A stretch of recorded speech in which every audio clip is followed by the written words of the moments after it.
Patient अक्सर मेरे से आगे पूछते हैं कि डॉक्टर साहब एक कोई बढ़िया सी एक आई ड्रॉप लिख दीजिए जिससे ये ड्राई आई की प्रॉब्लम हमेशा के लिए ठीक हो जाए। अब आते हैं कि कौन कौन सी आई ड्रॉप्स अवेलेबल हैं और किस पेशेंट को कौन सी आई ड्रॉप सूट करेगी।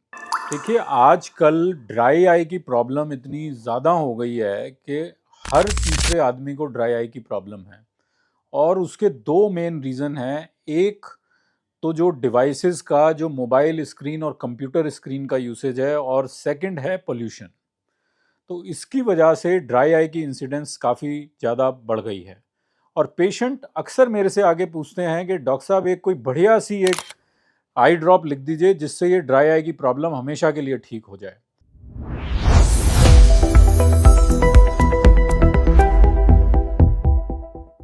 तो मैं डॉक्टर पवन गुप्ता, कैटरेक्ट और रेटिना स्पेशलिस्ट, आज इन्हीं आई ड्रॉप्स के बारे में बात करेंगे कि ड्राई आई की ट्रीटमेंट के लिए पेशेंट्स क्या क्या स्टेप उठा सकते हैं।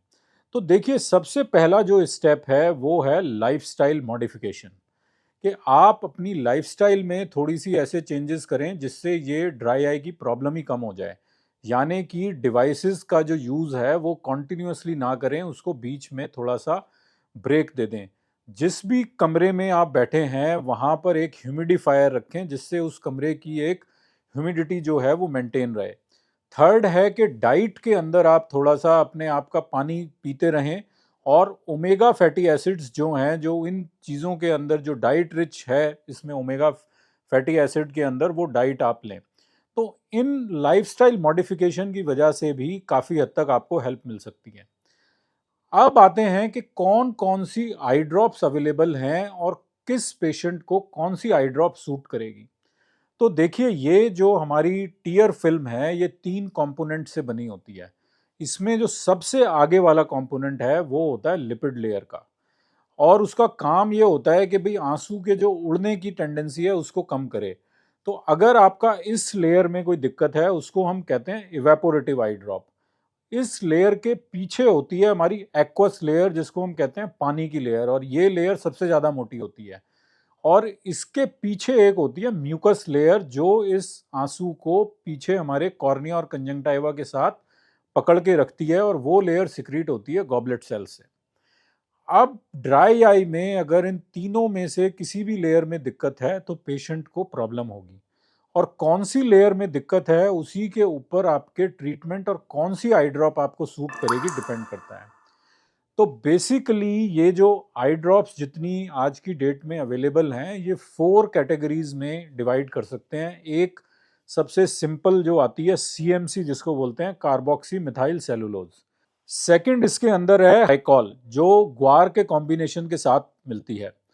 थर्ड जो एडिशन इसके अंदर हुआ है वो है हाइलुरोनिक एसिड, और ये हाइलुरोनिक एसिड हमारे शरीर में आंसुओं के अलावा बाकी और बहुत जगह भी प्रेजेंट होता है। जॉइंट्स के अंदर, साइनोवियल फ्लूइड के अंदर काफ़ी जगह ये कंपाउंड जो है प्रेजेंट होता है। फोर्थ इसके अंदर है ट्रेहालोज। ये एक नई दवाई आई है जो काफ़ी हेल्पफुल है, और इसका मेन फंक्शन ये है कि ये आपके गॉबलेट सेल को रिपेयर करती है और वूंड हीलिंग में भी काफ़ी मदद करती है। तो ये तो 4 मेन कंपोनेंट हैं। इसके अलावा भी आई ड्रॉप्स के अंदर छोटी छोटी क्वांटिटी के अंदर कुछ और चीज़ें मिली होती हैं, जैसे बोरेट हो गया या इसके अंदर कैस्टर ऑयल हो गया, ये सारी चीज़ें इनके अंदर होती हैं। और जो आई ड्रॉप्स आज की डेट में अवेलेबल हैं वो ज़रूरी नहीं है कि आइसोलेशन में आपको मिले, कि इन चारों में से सिर्फ कोई एक कंपाउंड की आई ड्रॉप मिल रही है। इसमें वेरियस कॉम्बिनेशन की आई ड्रॉप्स भी आज की डेट में अवेलेबल हैं। तो अब मेन क्वेश्चन है कि कौन से पेशेंट को कौन सी आई ड्रॉप हेल्पफुल करेगी। तो देखिए, जो इवेपोरेटिव टाइप की ड्राई आई है उसका सिंपल मतलब ये हुआ कि जिन लोगों को मिबोबियन ग्लैंड के अंदर दिक्कत है जिसको हम कहते हैं एमजीडी, यानी कि वो ग्लैंड जो लिपिड लेयर को सिक्रीट करता है, वहाँ पर अगर प्रॉब्लम है तो इसको कहते हैं इवेपोरेटिव, यानी कि आपके आंसू जो हैं वो जल्दी उड़ जाते हैं। तो यहाँ पर वो वाली आई ड्रॉप्स आपको ज़्यादा हेल्प करेंगी जिनके अंदर लिपिड कंपोनेंट है। इसमें एक आई ड्रॉप आती है ऑप्टिव के नाम से, जिसके अंदर थोड़ी सी लिपिड टेंडेंसी ज़्यादा होती है, और वो एमजीडी के पेशेंट्स के अंदर थोड़ी ज़्यादा हेल्पफुल आती है।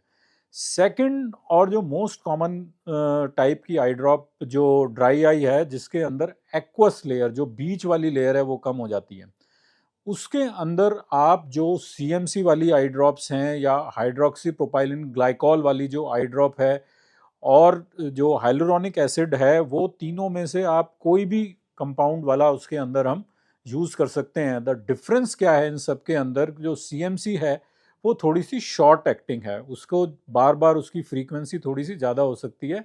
इन कंपैरिजन जो हाइलुरोनिक एसिड वाली आई ड्रॉप्स हैं वो थोड़ी सी लॉन्गर एक्टिंग है। हाइलुरोनिक एसिड का एक और मेन एडवांटेज है कि ये वुंड हीलिंग में, एपिथेलियल रीजनरेशन के अंदर भी काफ़ी हेल्प करती हैं। तो अगर पेशेंट इन दवाइयों को 1 महीने या 3-4 महीने के लिए डाल रहे हैं, तो जो डैमेज आपकी कॉर्निया पे हुई है या गॉबलेट सेल पे जो डैमेज हुई है, उसको ये आई ड्रॉप्स काफ़ी हद तक रिपेयर करने में मदद करती हैं। अब जो फोर्थ कैटेगरी की है, ट्रिहालोज ग्रुप की जो आई ड्रॉप्स हैं, अगर इन आई ड्रॉप्स को हम हाइलुरोनिक एसिड के कॉम्बिनेशन के साथ हम यूज़ करते हैं, तो ये severe category of dry eye के अंदर काफ़ी हेल्पफुल होती है, बिकॉज ये आंसुओं को काफ़ी हद तक आपके जो कॉर्निया के ऊपर पकड़ कर रखती है और इसकी जो हीलिंग टेंडेंसी है, जो कॉर्निया की हीलिंग है, जो गॉबलेट सेल की हीलिंग है, वो भी इन आई ड्रॉप्स की काफ़ी ज़्यादा बेटर होती है। फाइनली ये जो हमारी ड्राई आई है, इसके अंदर एक कंपोनेंट होता है इन्फ्लेमेशन का, यानी कि ड्राई आई की वजह से एक विस्कस साइकिल बन गई है कि पहले इन्फ्लेमेशन हो रही है, उससे ड्राई आई हो रही है, फिर उससे और ज़्यादा इन्फ्लेमेशन हो रही है। और जिन पेशेंट्स के अंदर इस टाइप की टेंडेंसी होती है, उनकी आंख ड्राई आई की वजह से काफ़ी ज़्यादा लाल रहती है और वो काफ़ी ज़्यादा अनकंफर्टेबल रहता है उनको, और आंख खोलने में भी दिक्कत होती है। तो इन केसेस के अंदर हम एंटी इन्फ्लेमेटरी वाली जो कैटेगरी की जो दवाइयां हैं वो यूज़ करते हैं। ये वो दवाइयां हैं जो आर्टिफिशियल टीयर्स नहीं है, बट इनका मेन काम है उस इन्फ्लेमेशन को कम करना। तो इसमें एक जो सबसे इम्पॉर्टेंट आती है वो कि लो डोज स्टेरॉइड हम पेशेंट्स को एडवाइस करते हैं। सेकंड आती है इसके अंदर साइक्लोस्पोरिन, जो मोस्ट कॉमनली यूज है। और अभी जो लेटेस्ट है, लिफांटे के नाम से, लिफाग्रास्ट के नाम से जो अभी एक दवाई आई है, तो ये तीनों चारों जो हैं ये इन्फ्लेमेशन को भी कम करने में मदद करते हैं। तो ये तो हो गया इन्फ्लेमेशन वाला पार्ट। तो इसके साथ कोई ना कोई हमें आर्टिफिशियल टीयर ड्रॉप भी लिखनी होती है, और उसके अंदर अगर पेशेंट की आंख के अंदर इन्फ्लेमेटरी कंपोनेंट ज़्यादा है, तो ट्रेहालोज ग्रुप की जो दवाइयां हैं वो पेशेंट को बाकियों के मुकाबले थोड़ी सी ज़्यादा हेल्पफुल होती हैं।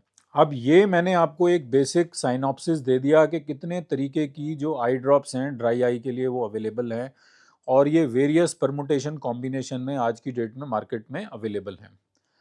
इसमें एक चीज़ ज़रूरी है कि हर आई ड्रॉप में एक तो कोई ना कोई प्रिजर्वेटिव होता है, और कुछ स्पेशल आई ड्रॉप्स हैं जो प्रिजर्वेटिव फ्री होती हैं।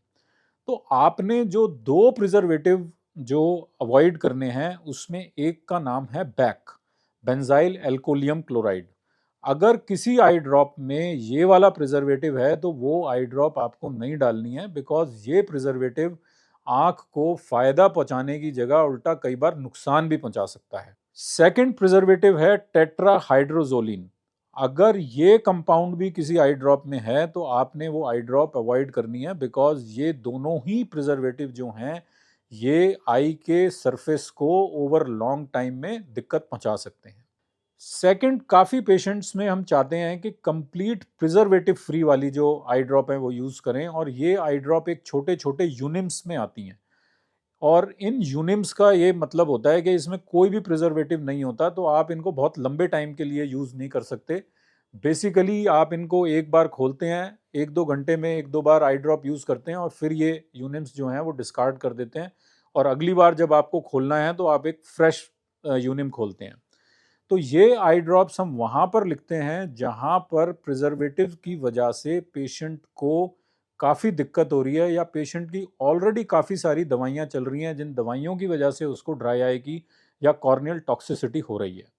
सेकंड, अब ये आता है कि हमें जो आई ड्रॉप्स हैं वो कितनी फ्रीक्वेंटली डालनी है।